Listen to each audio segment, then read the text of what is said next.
किस में अधिक बल की आवश्यकता होगी। यहाँ पे दो केस दिया गया है, इन दोनों में से बताया जा रहा है कि किस में अधिक बल लगेगा। ठीक है, पहला है कि 2 किलोग्राम द्रव्यमान वाली किसी वस्तु को 5 मीटर पर सेकेंड स्क्वायर की दर से त्वरित करने में, या दूसरा है कि 4 किलोग्राम द्रव्यमान वाली वस्तु को 2 मीटर पर सेकेंड स्क्वायर की दर से त्वरित करने में, है ना। इन दोनों केस में बल किस में अधिक लगेगा ये बताना है।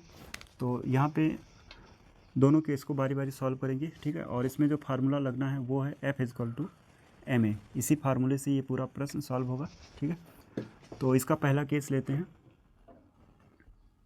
जहाँ पे यहाँ पे द्रव्यमान दिया गया है, इसको हम m1 मान लेते हैं। ये दिया गया है 2 किलोग्राम। ठीक है, और इसके बाद यहाँ पे त्वरण दिया गया है, इसको a1 मान लेते हैं। यह है 5 मीटर पर सेकेंड स्क्वायर। ठीक है, तो अब यहाँ से हम बल निकाल सकते हैं, क्योंकि बल निकालने के लिए हमें m और a पता होना चाहिए, और इसमें दोनों दिया गया है ना। तो यहाँ से F निकाल लेंगे, या F1 कह लो।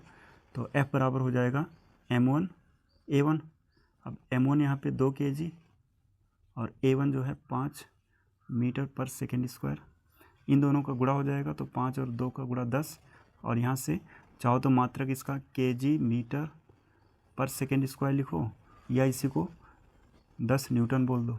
ठीक है, तो ये आ गया F1, जो 2 किलोग्राम का वस्तु है, और अगर उस पर त्वरण इतना है तो उस पर जो है बल लग रहा है वो कितना है, वो 10 न्यूटन का बल है। ठीक है, अब दूसरा केस लेते हैं।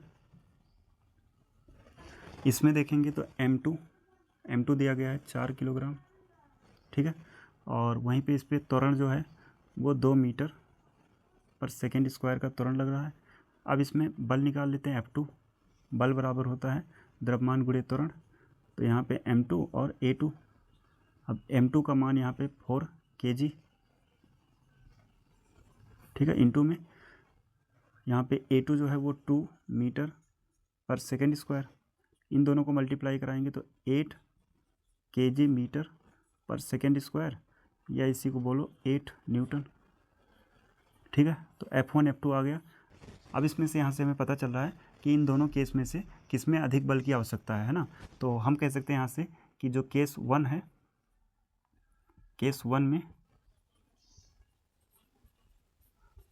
अधिक बल की आवश्यकता है।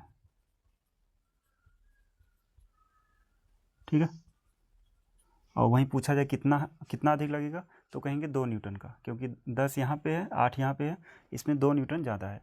तो इस वाले केस में, पहले केस में 2 न्यूटन का अधिक बल लग रहा है। ठीक है।